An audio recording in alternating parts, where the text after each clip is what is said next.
Hi friends, இன்னைக்கு நாம என்ன பார்க்க போறோம்னா நடுப்புள்ளி தேற்றத்தை எவ்வாறு நிறுவுவது. போன வீடியோஸ்ல நடுப்புள்ளி தேற்றப்பட்ட என்ன அது சம்பந்தமான சில விஷயங்களை பார்த்தோம். அது மட்டும் இல்லாம அது சம்பந்தமான சில கொஸ்டின்ஸையும் பார்த்தோம். இன்னைக்கு எப்படி, அதாவது ஒரு ப்ரூவ் பண்ணி காட்டுவோம். நடுப்புள்ளி தேற்றம் எவ்வாறு ப்ரூவ் பண்ணி பார்ப்போம். ஒரு முக்கோணம் வரைஞ்சு கொள்ளுவோம். சமன் ஏ பி சி. அவன் நடுப்புள்ளிகளை எடுத்துக்கொள்ளுவோம். ஒரு டி எஃப் என்று எடுத்துக்கொள்வோம். நடுப்புள்ளிகளை இணைக்கும் போது தானே நடுப்புள்ளி தேற்றம் உருவாக போகுது. அவன் என்ன செய்வோம், ஒரு தேற்றம் நிறுவ என்ன செய்வீங்க, முதலாவது தரவு நிறுவ வேண்டியது, ஏதாவது அமைப்பு. இதற்கு ஒரு அமைப்பு வரும். எப்படி என்றால், இதற்கு சமாந்தரமாக ஒரு கோடு சியினூடாக வரைய வேணும். சமாந்தரமாக பாப்போம். சமாந்தரமாக கணக்கா சரிவர சமாந்தரமாக கீரை. அதுக்கு பிறகு என்ன செய்ய வேணும்னா, டியையும் எஃப்ஐயும் இணைத்து அது இடைவெட்டும் புள்ளியை ஏதாவது ஒரு எஃப்ஜி என்று வச்சுக்கொள்வோம். ஜி என்று வச்சு பாருங்க, இவ்விடத்துல ஒரு முக்கோணி ஒன்று உருவாகிட்டு. அவ என்ன எழுதுவோம், தரவு எழுத தெரியும் உங்களுக்கு. தரவு என்ன எழுதுவீங்க, தந்திருக்குது. அதாவது ஏபிசி ஒரு முக்கோணியாகும்.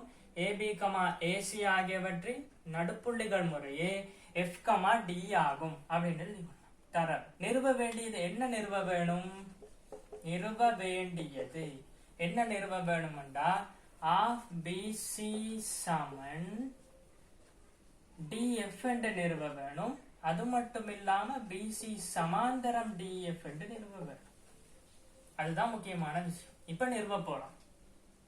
அமைப்பு எழுத வேணும். அமைப்பு அதாவது ஸ்டார்ட்ல சொல்லியிருக்கேன், ஏபிக்கு சமாந்தரமாக சியினூடாக ஒரு கோடு வரையப்படுகின்றது. அது டிஎஃப்ஐ இணைத்து நீட்டப்பட்ட போது இந்த ஜியில் இடைவெட்டுகின்றது. அதை அமைப்பையும் எழுதி வெல்லாம். இப்போ பார்க்க போறோம் நிறுவல். நிறுவலை பார்ப்போம். நிறுவல் முதலாவது என்ன செய்வோம்டா, நமக்கு நான் ஐடியாவை சொல்றேன், எழுதி கொள்ளலாம். முதலாவது ஒரு நிறுவல் செய்யும் போது ஐடியாவை ஸ்டார்ட்ல எடுத்துக்கொள்ள வேணும். பாப்போம். இப்போ பிசி சமன் ஜிஎஃப் என்று தெரிஞ்சிட்டா நம்ம என்ன செய்யலாம், பிசி சமன் ஜிஎஃப். சரி, ஓகே. அதுக்கு பிறகு டிஎஃப் சமன் டிஜி என்று தெரிஞ்சிட்டா என்ன எழுதலாம், ஆஃப் டிஎஃப் அப்படி என்று எழுதலாம். அவை இது இதுக்கு சமன், இது இதுக்கு சமன். அவை என்ன செய்யலாம், இதெண்டாறு வாசி அதை எழுதி விடலாம் இலகுவா. அப்ப ஸ்டார்ட்ல என்ன செய்ய வேணும், இது இதுக்கு சமன் என்று நிறுவுவோம். பிறகு இது இதுக்கு சமன் என்று நிறுவோம். கடைசியா எழுதி. அவ்வளவுதான். முதலாவது ஐடியாவை ஒரு கேள்வியை பார்க்கும்போது எடுத்துக்கொள்ள வேண்டும். இது ஒரு கேள்வி இல்ல, ஒரு நிறுவ வேண்டிய விஷயம். கேள்விகளை செய்யும் போது ஐடியாவை ஸ்டார்ட்ல எடுத்துக்கொண்டு இலகுவா எழுதி கொள்ளலாம். எழுதும் போது ஐடியா எழுதும் போது நமக்கு கூட டைம் வேஸ்ட் ஆகும். அவை ஸ்டார்ட்ல என்ன செய்வோம், எஃப்டி சமன் டிஜி என நிறுவோம். அதற்கு என்ன செய்யலாம், வளமையான முறை, அதாவது கிரேட் 10ல படிச்சது, ஒரு பக்கங்கள் சமன் என்று நிறுவ வேணும்னா ஒருங்கி செய்வதான். ஒருங்கி செய்ய வைப்போம். பாருங்க, இதுல என்ன ஒருங்கி செய்ய வைக்கலாம்டா, இந்த பக்கம் இந்த பக்கத்துக்கு சமன், இது குத்ததிர் கோணம். வேற என்ன எழுதலாம், சமாந்தரமா இருக்குதானே. ஆகவே இந்த கோணம் இந்த கோணத்துக்கு சமன் என்று நிறுவலாம். இந்த கோணம் இந்த கோணத்துக்கு சமன், இது இதுக்கு சமன், இது இதுக்கு சமன். அவை பக்கம் கோணம் கோணம் நிறுவிடலாம். ஒருங்கி செய்யும். அவை முக்கோணி ஏஎஃப்டி, முக்கோணி ஏஎஃப்டி கமா முக்கோணி டிஜிசி ஆகிய முக்கோணிகளில் என்ன எழுதலாம், ஏஎஃப்டில என்ன தரவு தந்திருக்குண்டா, ஏடி சமன் டிசி என்று தந்திருக்கு. ஆவை காரணம் என்ன, தரவு தந்திருக்கு. அல்லது நடுப்புள்ளி என்று எழுதலாம், பிரச்சனை இல்ல. தரவு தந்தது, தரவு என்று எழுதலாம் இலகுவா. அடுத்தது ஏஎஃப் சமாந்தரம் ஜிசி என்றபடியால இந்த கோணம் இந்த கோணத்துக்கு சமன். ஆகவே எஃப்ஏ டி சமன் டிசிஜி. காரணம் என்ன, ஒன்று விட்ட கோணம். இது மாத்திரத்தோட விடாம என்ன எழுத வேணும்டா, எஃப்ஏ சமாந்தரம் சி சமாந்தரமாக இருந்தபடியால தான் என்னவா இருக்கும், சரியா, சமனா இருக்கும். சரியா, அடுத்து பார்ப்போம். இன்னும் ஒரே ஒரு காரணம், என்னது, கொத்தெதிர் கோணம். பாருங்க, இலகுவா சொல்றேன். அதாவது ஒன்றுவிட்ட கோணங்கள் எப்படி இருக்கும்டா செட் மாதிரி இருக்கும். இலகுவா விளங்கி கொள்ளலாம், செட் மாதிரி இருக்கும். ஒத்த கோணங்கள் எஃப் மாதிரி இருக்கும். அடுத்தது கொத்தெதிர் கோணங்கள் எக்ஸ் மாதிரி இருக்கும். இது இதுக்கு சமன், அது அதுக்கு சமன். அடுத்தது நேய கோணங்களின் கொடுத்தொகை பானா வடிவில் இருக்கும். இதையும் கூட்டும் போது ஒன்றுவிட்ட கோணம், நேய கோணம், கொத்தெதிர் கோணம். சரி, அதை வச்சுக்கொண்டு இலகுவா விளங்கி கொள்ளலாம். சமாந்தரமா இருக்கும் போது இவ்வாறு ஆக என்ன செய்வோம், கொத்தெதிர் கோணம் எக்ஸ் மாதிரி இருக்கு. ஆகவே என்ன எழுதலாம், ADF equals GDC என்று எழுதலாம். காரணம் கொத்து எதிர் கோணம், விரிவா எழுதி கொள்ள வேணும். கொத்தெதிர் கோணம். ஆக என்ன நடக்கும், முக்கோணி AFD ஒருங்கிசையும் முக்கோணி CDG. காரணம் என்ன, பக்கம் கோணம் அடிப்படையில் ஒருங்கிசை. ஆகவே என்ன எழுதுவீங்க, எது சமனாயிரும், நமக்கு தேவை FD சமன் DG என்று ஆக வேணுமே. ஆகவே என்ன எழுதினா நேரடியா ஒருங்கி செய்து அவை எஞ்சிய ஒத்த பக்கங்கள் சமன், அவை DG. காரணம் என்ன, ஒருங்கி செய்யறபடியால சமனா இருக்கு. சரி, இப்ப என்ன அடுத்து என்ன செய்ய போறோம்டா, இப்ப இந்த பக்கத்துக்கு சமன் ஏற்கனவே தெரியும், அதை எழுதி கொள்வோமே. இப்ப இது சமனாகிட்டு, இதுக்கு இது சமனாகிட்டு, இந்த பக்கத்துக்கு சமனாகிட்டு. அவன் என்ன எழுதலாம், அடுத்தது AF சமன் CG என்று எழுதலாமா இல்லையா. AFன்றது இந்த முக்கோணியில் உள்ள எஞ்சிய பக்கம், இது இதுக்கு சமன். ஆகவே இது ஏற்கனவே இதுக்கு சமன். ஆகவே இதுவும் எப்படி இருக்கும், சமனா இருக்கும். ஆகவே என்ன எழுதலாம், AF சமன் CG, அது ஓகே. அடுத்தது AF சமன் FB, AF சமன் FB. ஆகவே என்ன எழுதுவீங்கண்டா, முடிவா என்ன சொல்லலாம், BF சமன் CG என்று சொல்லலாம். BF சமன் CG என்று சொல்லலாம். பாருங்கள், இது சமனாகிட்டு. ஆகவே எதிரெதிர் பக்கங்கள் சமாந்தரமாகவும் சமனாகவும் காணப்பட்ட என்னன்னு சொல்லுவீங்கள், இணைகரம் என்று சொல்லுவீங்கள். சமாந்தரமாக காணப்பட்ட இணைகரம். அவ என்ன செய்யலாம், CGFB ஒரு இணைகரம், இலகுவா விளங்கி கொள்ளுங்கள். ஆகவே BF சமாந்தரம் CG, ஆகவே இணைகரம் ஆகும். எது, CGFB ஒரு இணைகரம். இணைகரம் என்னென்ன சிறப்பான பண்புகள் இருக்கு, எதிரெதிர் பக்கங்கள் சமாந்தரமாகும் சமனாக காணப்படும். அவை எதிரெதிர் பக்கங்கள் சமாந்தரமாயிருக்கு, அவை இதுவும் சமனாயிருக்கு, அவை இதுவும் எப்படி இருக்கும், சமனா. ஸ்டார்ட்ல சொன்ன ஐடியா தான், இலகுவா எழுதி கொள்ளலாம். இடத்துல எழுதி காட்டுறேன். இலகுவா அவை என்ன சமன், BC சமன் GF. BC சமன் GF. நமக்கு ஏற்கனவே என்ன தெரியும், FD சமன் DG என்று தெரியுமே. FD சமன் DG, இது இதுக்கு சமன். ஆகவே இந்த GF இருக்குதானே, GF அரைவாசி எதுக்கு சமனா இருக்கும், DF க்கு சமனா இருக்கும். அல்லது எதுக்கு சமனா இருக்கும், GD க்கு சமனா இருக்கும்.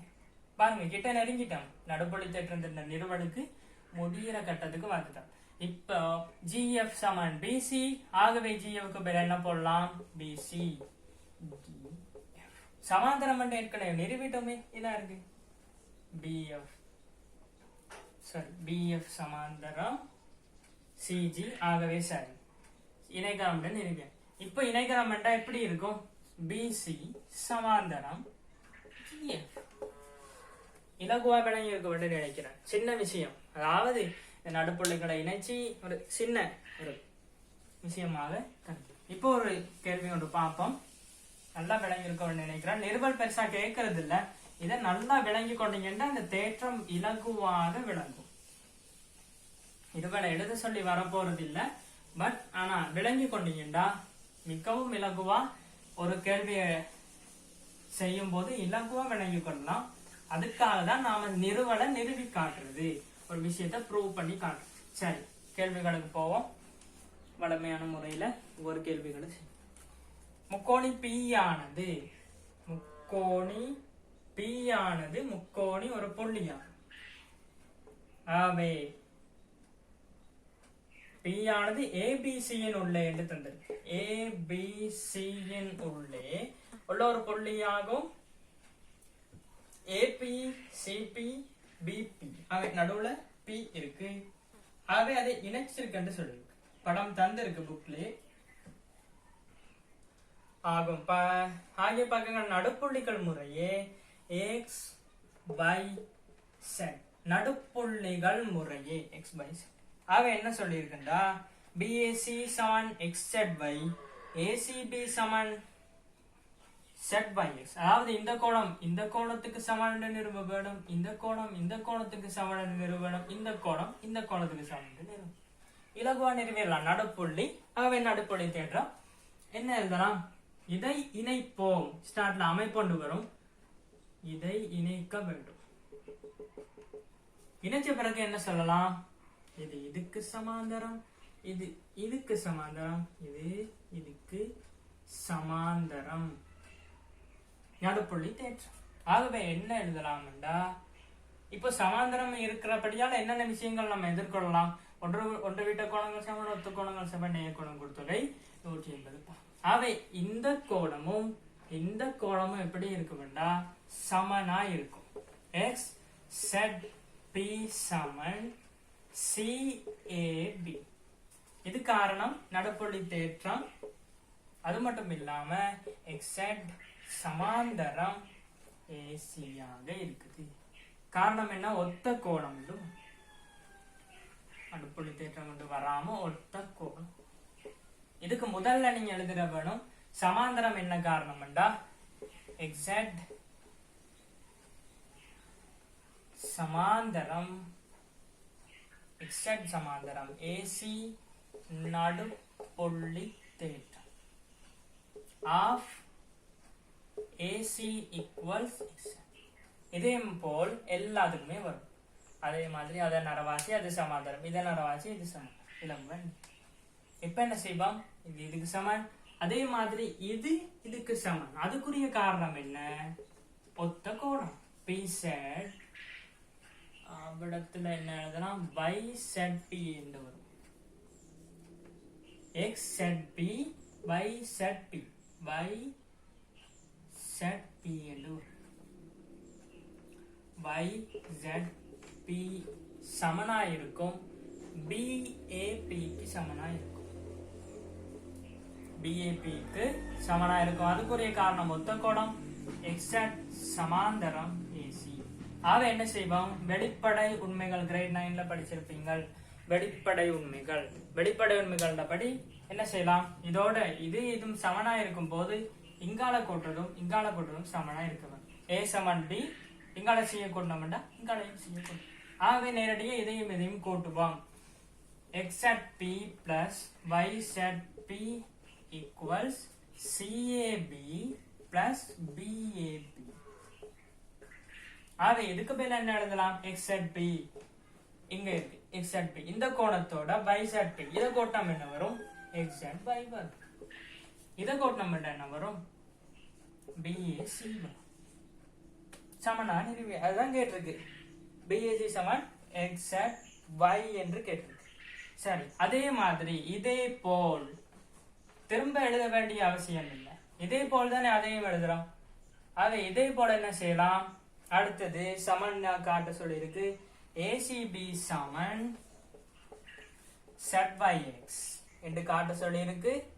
அடுத்து CBA சமன் YXZ என்று காட்ட. இதே போல் தான் நிறுவ போறோம். அத்த கோணங்களை வச்சுக்கொண்டு ACB, அதாவது இது இந்த கோணத்துக்கு சமன் என்று கேட்டிருக்கு, இது இந்த கோணத்துக்கு சமன். இலகுவான கேள்வி நிறுவியாச்சு. இப்ப அடுத்த கேள்வியை கேட்டிருக்கு. ABCயின் சுற்றளவு XYZ சுற்றளவின் 2 மடங்கு என காட்டுது. அது இலகுவான விஷயம். நடப்புள்ளி தேற்றம் என்று தெரியும். அதை வச்சுக்கொண்டு இப்ப செய்ய போறோம் என்னவென்றா 2 மடங்கு என காட்டுது. நடுவுல உள்ள XYZ என்ற முக்கோணின் 2 மடங்கு என காட்டுது. அவன் என்ன செய்யலாம்? XYZ சுற்றளவை துணிய போறான். சுற்றளவு துணியம். அவ எப்படி வரும்? xz plus zy plus xy. xz க்கு பதிலா என்ன எழுதலாம்? xz சமன் half ac என்று எழுதலாமா இல்லையா? half ac. அவ என்ன செய்வோம்? half ac சக zy க்கு பதிலா என்ன எழுதலாம்? half ab என்று எழுதலாம். நடுப்புள்ளி தேற்றம். xz க்கு பதிலா என்ன எழுதலாம்? half ac என்று. half அவ்வளவுமே half ac, zy க்கு half ab ac, xz க்கு இடத்துல xy xz சக zy ஆக xy க்கு பதிலா என்ன எழுதலாம்? bc. ஆவே ஆக பொதுவா எடுப்போம். பிராக்கெட்டுக்குள்ள AC சக AB சக BC என்று அவ என்ன செய்யலாம்? AC சக AB சக BC என்றா half ACB half ACB. அவ என்ன செய்யலாம்? இதனை அரைவாசி என்று எழுதியிருக்கோம். அப்ப என்ன செய்வோம்? அதண்ட 2 மடங்கு half ACB என்று வரும். சமன் XYZ தானே. அவ இந்த 2 அங்கால அனுப்புவோம். 2xyz சமன் AC முக்கோணி ACB 2 மடங்கு. இவ்வளவுதான், சின்ன விஷயம். கேள்விகள் பார்க்கதான் சில நேரங்களில் சந்தேகமா இருக்கும். அது மட்டும் இல்லாம இலகுவான கேள்விகள். இப்ப அடுத்ததான் பார்ப்போம். நடுப்புள்ளி தேற்றத்தின் மறுதலை, அது தலைகீழ் என்று சொல்லலாம். மறுதலை அதுவும் ஒரு சின்ன விஷயம். அதோட இந்த சப்ஜெக்ட் முடியுது. நடுப்புள்ளி தேற்றம் என்ற சப்ஜெக்ட் முடியுது. பார்ப்போம். முக்கோணி ABC ஒன்று இருக்கு. இதன் நடுப்புள்ளியா D ஒன்று இருக்கு. அப்ப என்ன செய்யறாங்களா? இந்த நடுப்புள்ளியில் இன்று எஞ்சிய பக்கத்திற்கு சமாந்தரமாக வரையப்படும் கோடானது விளங்கும் என்று நினைக்கிறேன். நடுப்புள்ளி ஒன்று இருக்கு. நடுப்புள்ளியில இருந்துதான் ஸ்டார்ட் பண்ண வேணும். இதுல இருந்து மற்றைய பக்கத்திற்கு, இந்த பக்கத்திற்கு சமாந்தரமாக இதுக்கு வரையப்படும் கோடானது இடைவெட்டும். இவ்விடத்துல இடைவெட்டும் F என்று வச்சு இடைவெட்டும் போது இந்த பக்கத்தை இரு சமக்கூறிடும். இதுதான் நடுப்புள்ளி தேற்றத்தின் மறுதலை. நடுப்புள்ளியில வரும். சரி, இப்ப பார்ப்போம். சில கேள்விகளை பார்ப்போம். நடுப்புள்ளியிலிருந்து இதற்கு சமாந்தரமாக வரையப்படும் கோடானது இதை இரு சமக்கூறிடும். ஒரு கேள்வி பார்ப்போம். இவ்விடத்துல சமாந்தரம் இல்லாம கேள்விய சமாந்தரம் தரல. நடுப்புள்ளியில இருந்து ஆனா என்ன நடந்திருக்கு? கோட் சமாந்தரமாக கோட் அடிச்சு. அதை என்ன செய்வோம்? கேள்வி கேட்டிருக்கு 3. இது எக்ஸின் பெருமானம் என்ன? எக்ஸ் சமன் என்ன? 3. காரணம் என்ன? இதற்கு சமாந்தரமாக வரையப்படும் போது AF சமன் FC நடுப்புள்ளி தேற்றத்தின் மறுதலை. விரிவா எழுத வேணும். நடுப்புள்ளி தேற்றத்தின் மறுதலை. ஆவே AF சமன் FC AF 3 X சமன் 3. இவ்வாறு இலகுவான சில கேள்விகள் இருக்கு. இது மட்டும் இல்லாம இது சம்பந்தமான சில இரவல் கேள்விகளும் இருக்கு உங்க டெக்ஸ்ட் புக்ல. அதையும் செய்து பாருங்க. இந்த பாடம் விளங்கியிருக்கும்னு நினைக்கிறேன். அது மட்டும் இல்லாம மேலும் அடுத்தடுத்த வீடியோக்களை சந்திக்கிறேன் புதிய பாடங்களோட. அது மட்டும் இல்லாம இந்த வீடியோ பிடிச்சிருந்தா லைக் பண்ணுங்க, ஷேர் பண்ணுங்க, சப்ஸ்கிரைப் பண்ணுங்க.